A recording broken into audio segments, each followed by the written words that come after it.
Hello everyone, welcome to my channel. আজকে আমি আপনাদের সাথে শেয়ার করব বাসায় কিভাবে আপনারা ওভেন ছাড়া চকলেট পাউন্ড কেক তৈরি করবেন। আমার চকলেট কেকটা দেখেন আপনারা, একেবারে নরম, সফট, তুলতুলে হয়েছে, দেখতে পাচ্ছেন। এবার চলো বন্ধুরা, আমি মূল রেসিপিটি আপনাদের সাথে শেয়ার করি। এখানে আমি কোকো পাউডার নিয়েছি 15 গ্রাম, ময়দা নিয়েছি 150 গ্রাম। আপনারা দেখতে পাচ্ছেন আমি মেজারমেন্ট দিয়ে মেপে মেপে নিচ্ছি। এবার দিয়ে দিচ্ছি আমি এখানে বেকিং পাউডার দিয়েছি 1 চা চামচ, গুঁড়া দুধ দিয়েছি আমি 1 চা চামচ। এবার শুকনো উপকরণগুলোকে আমি আগে ছেলে নিব, আমি দুভাগে ছেলে নিব।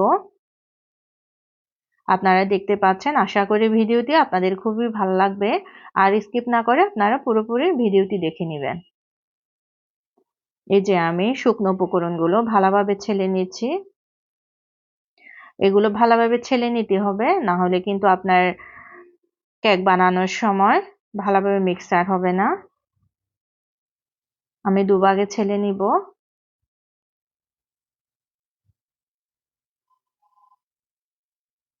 চকলেট পানকেক কিন্তু সবারই পছন্দ, ছোট বড় সবারই পছন্দ। আর আমরা নাস্তার সাথে বা চা কফির সাথেও আমরা খেতে পারি। আর বাচ্চারা যদি স্কুলে যায়, স্কুলেও টিফিন দিতে পারে। এখানে আমি বাটার নিয়েছি 125 গ্রাম, আপনারা দেখতে পাচ্ছেন। আগে বাটারটা কিন্তু আপনারা বানানো কেকটা বানানোর আগে খুলে রাখবেন। আমার আসলে কেক হুট করে বানানো হয়েছে, এজন্য আমার আগে থেকে রাখা বের করা হয়নি। এখানে আমি চিনি নিয়েছি 100 গ্রাম। এবার বাটার আর চিনি আমি মিক্স করে নিব। আমি বাটারগুলোকে একটু ভেঙে নিব, কারণ আমার বাটার ফ্রিজ থেকে আগে থেকে বের করা হয়নি। এই যে দেখতেছেন আপনারা, আমি বিটার দিয়ে আমি ভেঙে নিচ্ছি।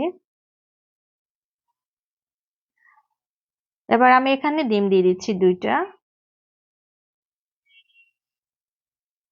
চিনি, বাটার আর ডিম আমি ভালোভাবে বিট করে নিব।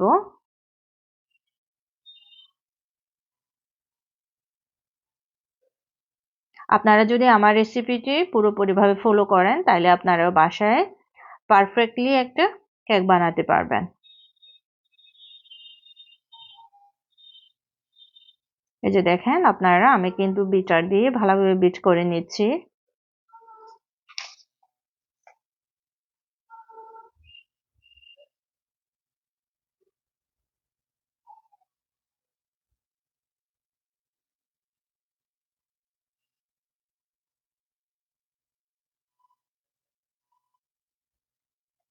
আর আমার ভিডিওটি আপনাদের যদি ভালো লেগে থাকে, প্লিজ আমার চ্যানেলটি সাবস্ক্রাইব করে দিবেন, আর লাইক, শেয়ার, কমেন্ট করে আমার পাশে থাকবেন। এবার আমি দিয়ে দিচ্ছি 1 চা চামচ চকলেট ইমালশন। চকলেট ইমালশন দেওয়ার পরে আমি আবার ভালোভাবে বিট করে নিব। যেহেতু এটা চকলেট বেজ কেক, এজন্য আমি চকলেট ইমালশন ব্যবহার করেছি। ইমালশনটা দেওয়ার পরে আমি ভালোভাবে বিট করে নিচ্ছি। আপনারা দেখতে পাচ্ছেন, আপনারা যদি ভ্যানিলা কেক বানাতে চান তাহলে ভ্যানিলা এসেন্সটা ব্যবহার করবেন। দেখেছেন আমার কালারটা কি সুন্দর আসছে। ইমালশনটা ভালোভাবে বিট হওয়ার পরে আমি এবার দিয়ে দিব এখানে শুকনো উপকরণগুলো। শুকনো উপকরণগুলো আমি দুভাগে দিব, একসাথে সবগুলো দেওয়া যাবে না। আমি অর্ধেক দিয়েছি। এবার আমি বিটার দিয়ে ভালোভাবে বিট করে নিব।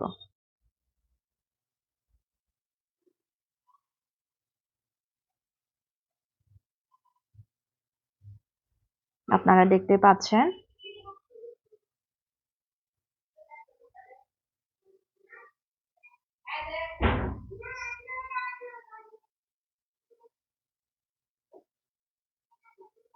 আমি ভালোভাবে বিট করে নিচ্ছি।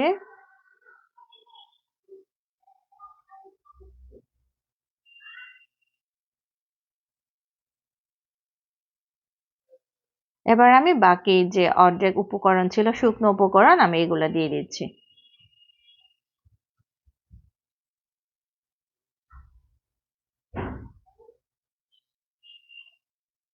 শুকনো উপকরণগুলো দুভাগে দেওয়ার পরে আমি আবার ভালোভাবে বিট করে নিব।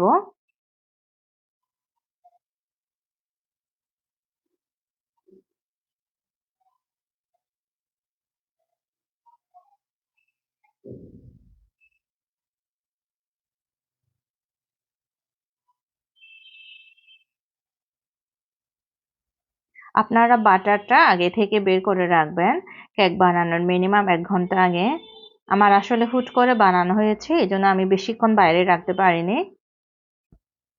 এই যে দেখেন আমি ভালোভাবে বিট করে নিলাম। এবার আমি এখানে দিয়ে দিব কাঠবাদাম আর কাজু বাদাম। আপনারা চাইলে ড্রাই ফ্রুটও ব্যবহার করতে পারেন। আমি ছোট ছোট করে কেটে নিচ্ছি।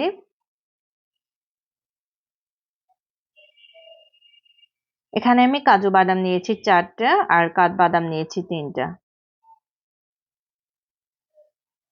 যে দেখেন আমি ছোট ছোট করে কেটে নিচ্ছি। এবার আমি এখানে দিয়ে দিব টুটি ফ্রুটি।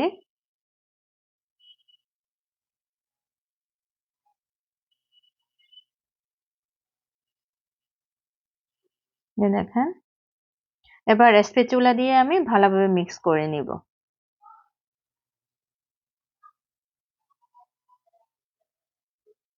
যাতে আমার ড্রাই ফ্রুট গুলা ভালোভাবে মিক্স হয়ে যায়। এখানে আমি মোল্ডটা ব্যবহার করেছি 6 ইঞ্চি মোল্ড। এখানে আমি মোল্ড নিয়েছি 6 ইঞ্চি আর মোল্ডে নিয়েছি আমি বেকিং পেপার দিয়েছি। আমি কিন্তু বেকিং পেপারের উপরে কোনো তেল ইউজ করিনি। আপনারা চাইলে তেল ব্যবহার করতে পারেন, মানে তেল দিয়ে ব্রাস্ট করে নিতে পারেন বেকিং পেপারটা। এরপর মিশ্রণটি আমি ভালোভাবে সমান করে নিয়েছি। এবার আমি কেকের উপরে ড্রাই ফ্রুট দিব। ড্রাই ফ্রুট বলতে বাদাম দিয়ে দিব। দেখেন আপনারা বাদাম, আমি কিন্তু বাদামগুলোকে ছোট ছোট করে কেটে নিচ্ছি।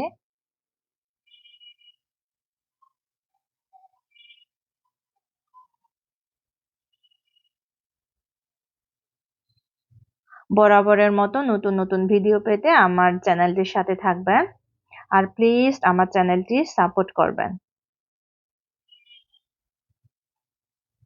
আমার বাদামগুলো ছোট ছোট কুচি কুচি করে কাটা শেষ। এরপর আমি এখানে টুটি ফ্রুটি মিক্স করব। আর আপনারা অবশ্যই কেকের উপরে ময়দা মিক্স করে এগুলোকে দিবেন, না হয় কিন্তু কেকের ভিতরে লেগে যেতে পারে, উপরে আর থাকবে না। এজন্য সামান্য ময়দা দিয়ে আপনারা মিক্স করে কেকের উপরে দিয়ে দিবেন, কেকের মিশ্রণের উপরে। আমার ময়দা একটু বেশি হয়ে গিয়েছে, এখানে আপনারা হালকা দিবেন, আসলে বেশি পড়ে গিয়েছে হাত থেকে। উপরে ছিটাই দিবেন।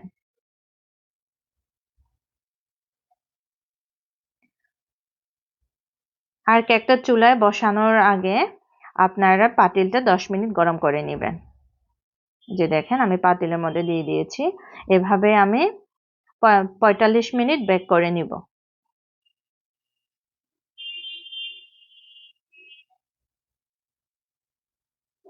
আমার রেসিপিটি আপনাদের কেমন লেগেছে প্লিজ আমাকে কমেন্ট করে জানাবেন।